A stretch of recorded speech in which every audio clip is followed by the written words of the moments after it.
In 1902, Sir James Mackenzie published his classical work entitled The Study of the Pulse, Arterial, Venous and Hepatic, and the Movements of the Heart. This superb book can still be obtained and makes exciting reading. His investigations were made chiefly by means of the clinical polygraph. A cup-shaped receiver was placed over the pulsating vein and connected pneumatically by way of a rubber tube to a tambour. To the membrane of this, a lever was attached. In Mackenzie's original instrument, the lever marked smoked paper covering a revolving drum. But in this instrument, modified by Sir Thomas Lewis, the lever carries a pen which writes on smooth white paper. The polygraph has several drawbacks, including time lag due to air transmission, overshooting due to the mechanical inertia of amplifying levers, and the primitive method of recording. In modern instruments developed from the polygraph, the receiver is usually a carbon microphone. Electrical transmission eliminates time lag. Thermionic valves provide suitable amplification, and the recording systems are similar to those used for electrocardiography. The phlebogram may be timed against a simultaneous arteriogram and electrocardiogram, as shown here on the Sanborn Polyviso. As a matter of fact, a phonocardiogram probably makes a better reference tracing. The jugular pulse consists essentially of four main waves, A, X, V, and Y. A and V being crests, registering high pressure, X and Y being troughs or periods of low pressure. The A wave corresponds to right atrial systole. A fifth positive wave, C, may interrupt the X descent. The X descent begins with atrial relaxation and is augmented during the earlier part of ventricular systole by displacement of the floor of the atrioventricular septum towards the apex of the heart, creating a negative pressure within the atria.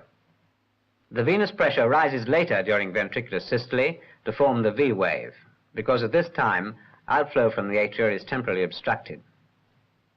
The Y descent, or the downslope of V, begins as soon as the tricuspid valve opens, when right atrial and ventricular pressures equalize rapidly and fall together to the trough Y, after which they rise again before the onset of the next atrial contraction. The nature of the C wave proper is controversial. The large C wave recorded in the jugular phlebogram, however, is the carotid pulse itself, as shown by Mackenzie. No wave of similar amplitude and timing is seen in right atrial pressure tracings. While taking full advantage of modern instrumental techniques, it must be emphasized that accurate analysis of the waveform of the jugular pulse and reasonably precise measurement of the amplitude of each individual wave is usually possible at the bedside. The patient should be placed supine if the pressure is below sternal angle level, or propped up if the pressure is raised, the correct position being that which favors maximum jugular pulsation.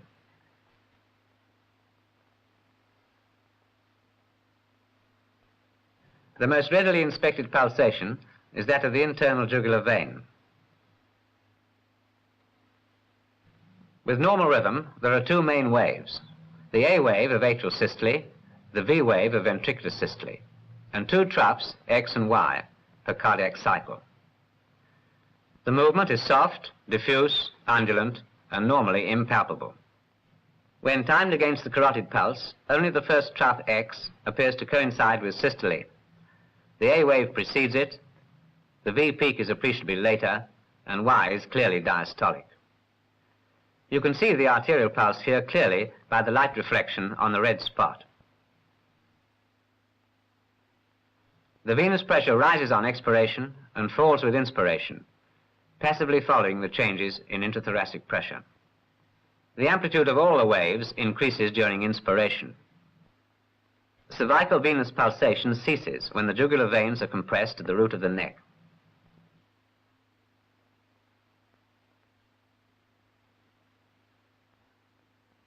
Light pressure of the finger against the root of the external jugular vein distends the upper part of the vessel.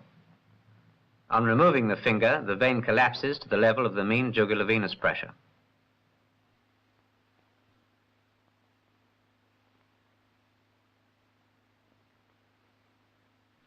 Sir Thomas Lewis pointed out that the most satisfactory reference point from which to measure the venous pressure was the sternal angle, because this was about 5 centimeters above the center of the right atrium in both horizontal and vertical positions.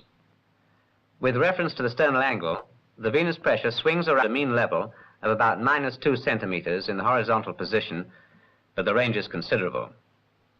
Indeed, in this normal subject, the maximum systolic level, which happens to be A, is plus 3.5 centimeters. Let us now look at some abnormalities of the venous pulse.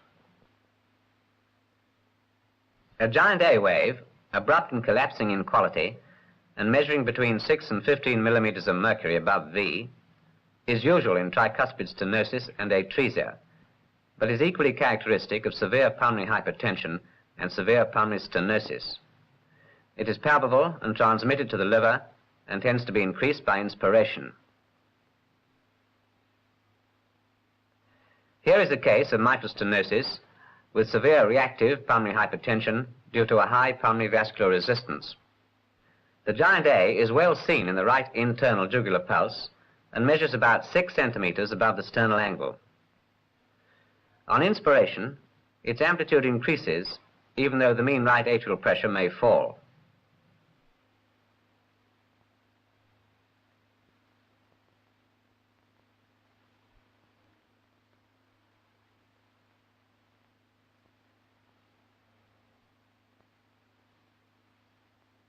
And here is a man with severe pulmonary valve stenosis with normal aortic root.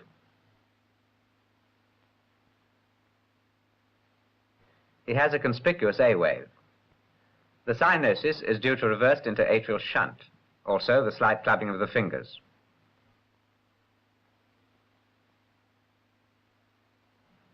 You see the venous pulse is moving the lobe of the ear.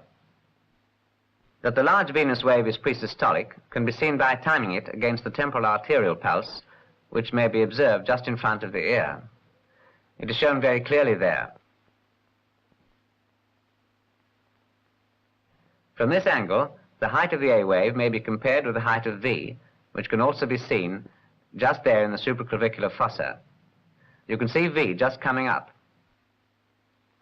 The giant A wave also occurs in tricuspid atresia, particularly when associated with a foramen ovale rather than a large atrial septal defect.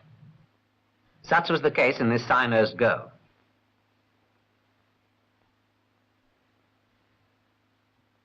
The degree of clubbing emphasizes the low level of the arterial oxygen saturation.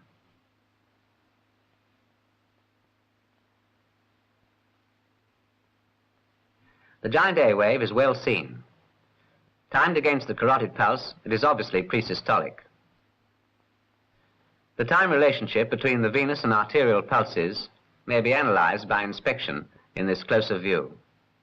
You can see the arterial pulse in that shadow there, just below the lobe of the ear. The powerful right atrial contraction responsible for the giant A wave is due to increased resistance to right ventricular filling acting over a long period of time.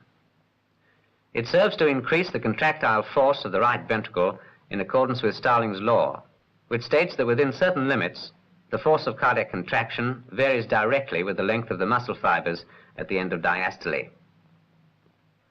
The giant A wave rarely occurs in pulmonary hypertension when there is free communication between the ventricles, as in phallus tetralogy on the left there and Eisenmenger's complex on the right. Here is the child with phallus tetralogy, and you see very little in the neck, just a very small A wave. Here is the patient with Eisenmenger's complex, and in these circumstances, the right ventricular systolic pressure never rises above systemic level, and the right ventricle is able to adapt itself to this ceiling with little help from its atrium. The brachial artery pressure, pulmonary artery pressure, and right ventricular pressure are all around 100 millimeters of mercury. The right atrial tracing, shown on the right, shows A only slightly higher than V, both around 0.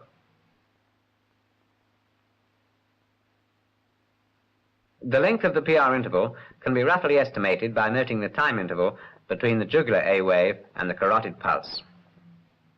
With experience, it is not difficult to decide clinically whether the AC interval is more or less normal, around 0.16 second, or obviously prolonged, 0.24 seconds or more, as in the tracing. The jugular phlebogram is the middle tracing shown. A cannon wave is a particular form of giant A wave and occurs when all the energy released by right atrial contraction is translated into pressure, because forward flow is impossible owing to simultaneous closure of the tricuspid valve. This happens regularly in nodal rhythm and partial heart block. Nodal rhythm in this case was probably caused by digitalis.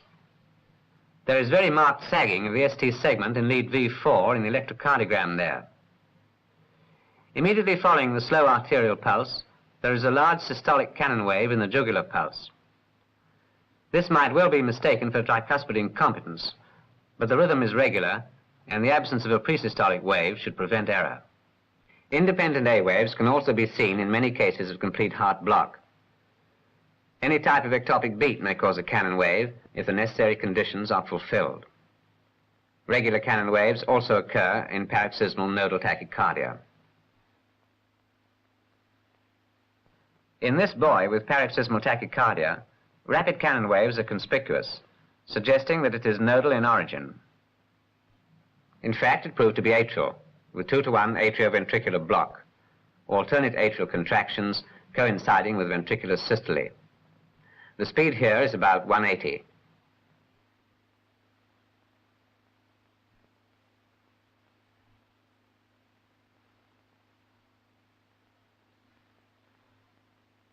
The A wave disappears, of course, in atrial fibrillation. It should be noticed that the X descent is also inconspicuous. Since this is commonly so, it is logical to conclude that the X descent depends more on atrial relaxation than on descent of the base. The jugular pulse is characterized by a single systolic wave. Disappearance of the X descent in tricuspid incompetence with atrial fibrillation is characterized by much larger V waves, all the more apparent because of the deep Y trough which follows. Giant B waves from tricuspid incompetence are well seen in this patient.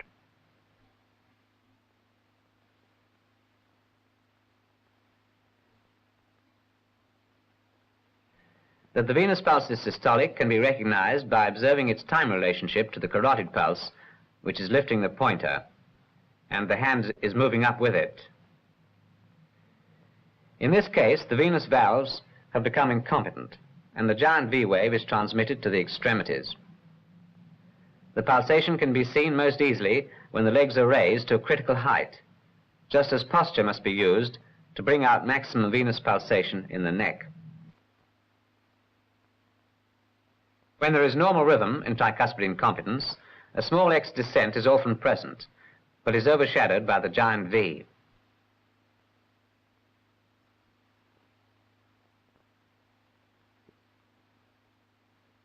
The Y descent was first recognized in 1846 by Friedreich, who drew attention to what he called diastolic collapse of the venous pulse in chronic constrictive pericarditis. In other words, a sharp Y descent and deep Y trough, followed by a sharp ascent, as in this tracing from a typical case of Pick's disease. This waveform signifies increased rapid ventricular filling, followed by resistance to further filling. Here is the X-ray showing the calcific pericardium. At the bedside, the venous pulse shows 2 crests and 2 troughs, the rhythm being normal.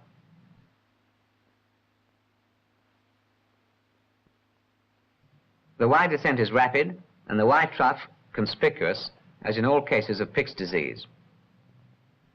It may be noticed that the first trough, or X descent, is also unusually sharp, and this is frequently so in this condition, for it is easier for the ventricles to pull the base of the heart towards the apex than it is for them to pull in the calcified pericardium.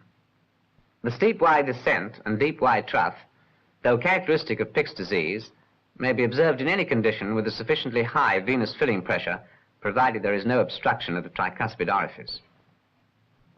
This is shown in this case of isolated myocarditis, which had been previously diagnosed as Pick's disease. The chief wave here is a trough and represents a steep Y descent followed by a rapid return to the 0 point, the dominant movement being diastolic.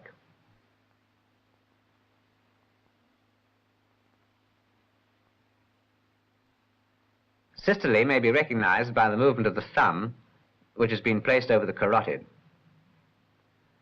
The diagnosis in this case was proved a thoracotomy.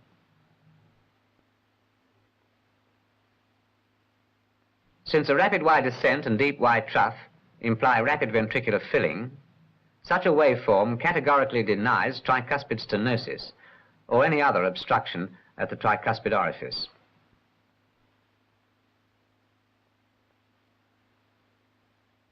In contrast, a slow Y descent, an absent Y trough, are virtually diagnostic of tricuspid stenosis, provided the venous pressure is high. Both features are seen in this patient. The venous wave here is systolic, and the irregularity is due to atrial fibrillation. The Y descent is relatively slow, and no trough can be seen.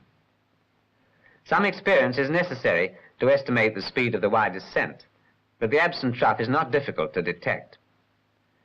The appearances are very different from those of Pick's disease and heart failure.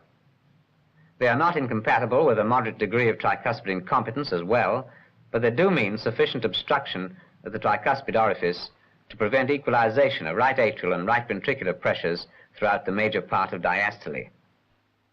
In differential diagnosis, some attention has been paid to Kussmaul's sign, a paradoxical rise of venous pressure on inspiration, well seen in this tracing.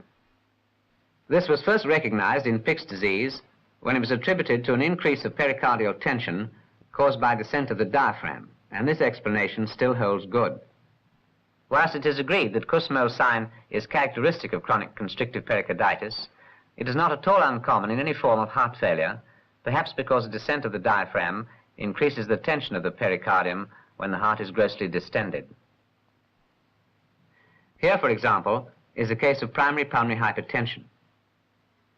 The venous pressure is obviously raised, and a giant A wave is well seen.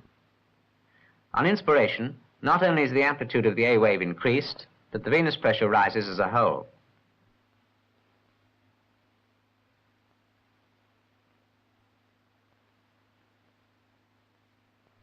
Perhaps we may conclude now with a case for diagnosis. This patient was sent to the clinic with a diagnosis of aortic and mitral stenosis complicated by heart failure. Looking at the neck, the high venous pressure is obvious. It will be seen that there is only one venous pulse wave per cardiac cycle, and that the rhythm is irregular. Certainly then, she has atrial fibrillation. When the single venous pulse is timed against the carotid, it is found to be a systolic event, or if you like, a large V wave. Is this simply heart failure, or is it organic tricuspid incompetence? Looking at the waveform more critically, the relatively slow Y descent is impressive. And if you look closely, you will see that there is no visible Y trough in diastole, the Y descent subsiding to a flat plateau. This means that there must be some obstruction at the tricuspid valve. In fact, she had organic tricuspid valve disease with both stenosis and incompetence. The stenosis has put a brake on the speed of the Y descent and has abolished the Y trough. The incompetence has increased the amplitude of the V wave and caused the Y descent to be less sluggish than one might expect in severe stenosis.